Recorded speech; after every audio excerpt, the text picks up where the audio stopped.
मुळात इथं इंदापूर तालुक्यातल्या शेतकऱ्याला मला असं वाटतं पहिल्यांदा हा प्रसंग बघतोय मी की इंदापूर तालुक्यातल्या शेतकऱ्यांना सिंचन भवनमध्ये येऊन आपल्या हक्काच्या पाण्यासाठी या ठिकाणी बोंबाबोंब आंदोलन करावं लागतं हे मला असं वाटतं पहिल्यांदा फार मोठी शोकांतिका आहे।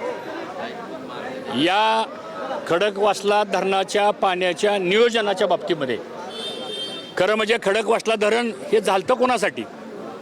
या खडकवासला धरणाचा जर मूळ सिंचन प्रकल्प आराखडा हा आमच्याकडे आहे।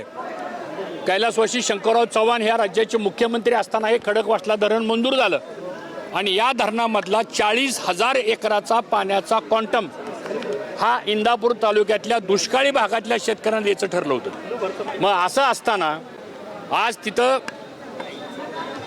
ज्यावेळेस उन्हाळ्यामध्ये कालवा सल्लागार समितीची बैठक झाली त्या बैठकीमध्ये पुणे शहराला वाढीव पाणी देऊन 7 TMC पाणी 79 दिवस वापरायचं हे कालवा सल्लागार समितीच्या प्रोसिडिंगमध्ये आहे।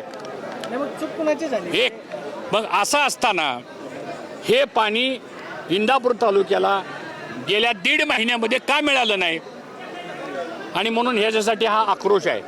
आता त्या सगळ्या गोष्टी आपण नंतर बघू, पण आज आमची एकच मागणी, मी आता कलेक्टरशी बोललो, आता अधीक्षक अभियंता कार्यकारी अभियंता यांच्याशी बोललो, आमचं एकच म्हणणं आहे, तुम्ही 5 दिवसापूर्वी पाणी आणलं ते बंद केलं, आता ते पाणी वर कुठंतरी आहे, ते तातडीनं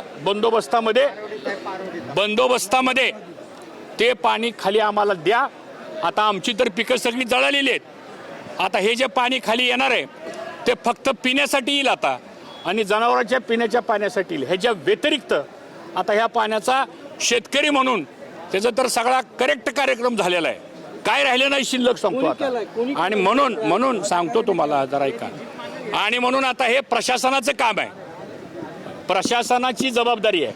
आम्ही कृषी जलसंपदा मंत्री विखे पाटील साहेबांशी बोललो, त्यांनी सूचना दिल्या, पालकमंत्री आणि उपमुख्यमंत्र्यांशी बोललो, त्यांनी सांगितलं, कृषी मंत्री तर इथं हजरच आहेत। मग आता प्रशासनामधले सगळे पदाधिकारी म्हणतात पाणी आम्ही देणार आहोत, मग आम्हाला पाणी काय मिळत नाही, मग हे लोकांना इथं यायची काय गरज आहे? आमच्या तालुक्यातले आहेत ना।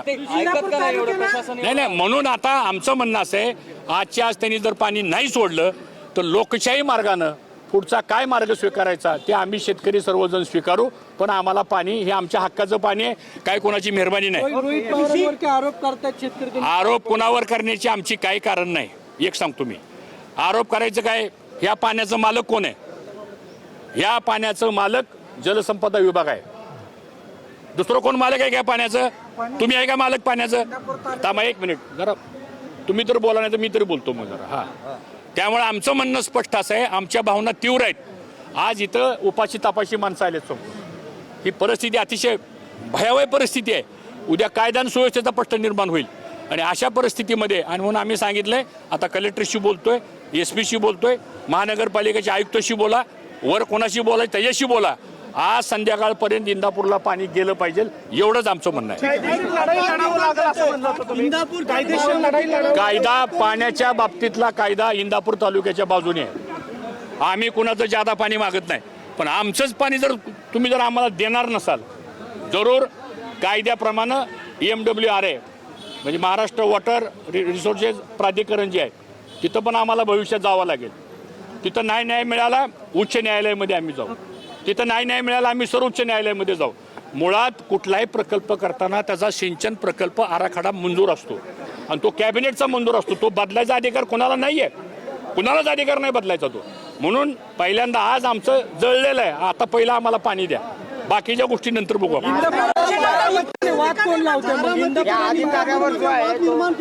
आमचं पाणी आम्हाला मिळालं पाहिजे एवढंच आमचं म्हणणं आहे, बाकी दुसरं आमचं काय म्हणणं नाही।